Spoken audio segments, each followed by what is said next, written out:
मेरा पानी उतरता देख मेरे किनारे पर घर मत बसा लेना, मैं समंदर हूँ लौट कर वापिस आऊंगा।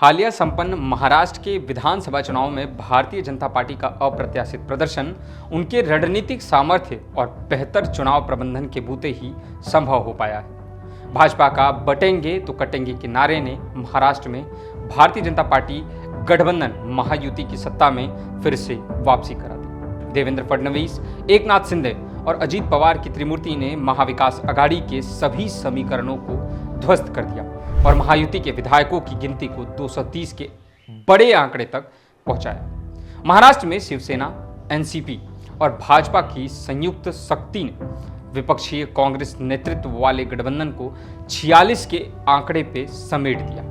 कुल मिलाकर भाजपा ने महाराष्ट्र जैसे बड़े राज्य पर इतनी बड़ी जीत दर्ज करके यह दिखा दिया कि अभी विपक्ष में उनकी रणनीति को तोड़ने का सामर्थ्य कम ही दिख रहा है। महाराष्ट्र में एनडीए की यह बड़ी जीत यह भी दर्शाती है कि लोकसभा में जहां बीजेपी का प्रदर्शन बेंचमार्क से कम था, वहीं विधानसभा में बीजेपी ने अकेले दम पर रिकॉर्ड वोट प्रतिशत हासिल किया। परिणाम स्वरूप बीजेपी ने अकेले ही 132 सीटें महाराष्ट्र में अपने नाम की और देवेंद्र फडणवीस ने एक बार फिर से वापसी का संकेत भी दे दिया और फिर से महाराष्ट्र के सीएम पद की शपथ ले रहे हैं। महाराष्ट्र के मुख्यमंत्री रह चुके देवेंद्र फडणवीस को केंद्र और प्रदेश भाजपा में एक योग्य संगठनकर्ता और कुशल प्रशासक के रूप में माना जाता है।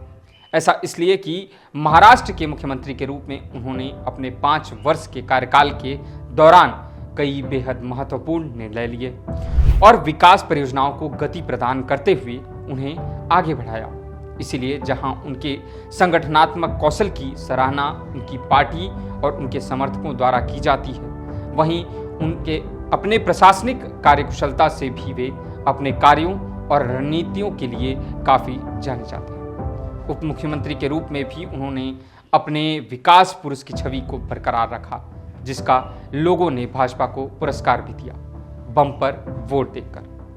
देवेंद्र फडणवीस भारतीय जनता पार्टी के एक वैसे प्रमुख नेता हैं जो महाराष्ट्र के मुख्यमंत्री थे और फिर कुछ वर्ष उप मुख्यमंत्री रहने के बाद एक बार फिर मुख्यमंत्री बन चुके हैं। ताजपोशी की औपचारिकता भी पूरी हो चुकी है। उनकी पहचान एक जमीनी नेता, योग्य संगठनकर्ता और कुशल प्रशासक के रूप में बनी हुई है।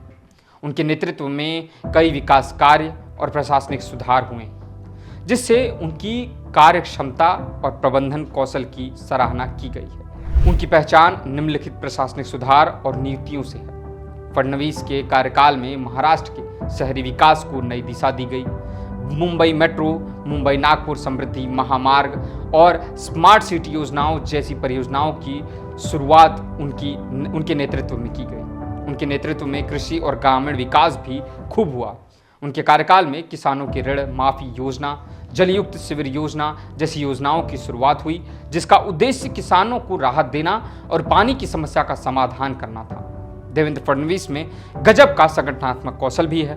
उन्होंने अपनी पार्टी के संगठन को मजबूती से खड़ा किया और राज्य में बीजेपी को एक प्रभावशाली राजनीतिक शक्ति बनाने में महत्वपूर्ण भूमिका निभाई। वे एक प्रखर वक्ता और कुशल रणनीतिकार माने जाते हैं। 1970 में महाराष्ट्र के नागपुर में जन्मे फडणवीस 1989 में भाजयुमो के नागपुर शहर के एक वार्ड के अध्यक्ष बने।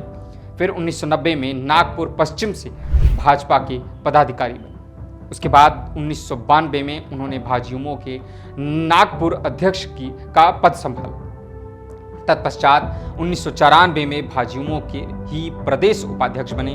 वहीं वर्ष 2001 में उन्हें भाजयुमो का राष्ट्रीय उपाध्यक्ष बनाया गया। फिर 2010 में महाराष्ट्र भाजपा के महासचिव बने। वर्ष 2013 में उन्हें महाराष्ट्र भाजपा का अध्यक्ष घोषित किया गया। जिसके बाद वर्ष 2014 में हुए विधानसभा चुनाव में फडणवीस ने अपनी नागपुर पश्चिम की सीट पर जीत प्राप्त किया और 31 अक्टूबर 2014 को उन्हें महाराष्ट्र का नया मुख्यमंत्री बनाया गया। उन्होंने 2014 से 2019 तक महाराष्ट्र के 18वें मुख्यमंत्री के रूप में कार्यकाल संभाला और 44 वर्ष की आयु में राज्य के दूसरे सबसे कम उम्र के मुख्यमंत्री बने।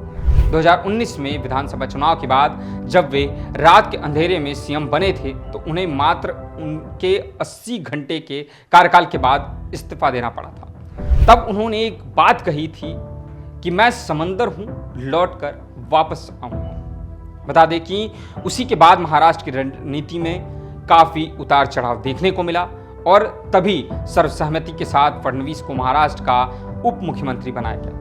अब ऐसे में हालिया जीत और कमबैक के बाद एक बार फिर से देवेंद्र फडणवीस को महाराष्ट्र का नया मुख्यमंत्री बनाया गया है, जो महाराष्ट्र राजनीति में फिर से एक सुनहरा अध्याय होगा। धन्यवाद।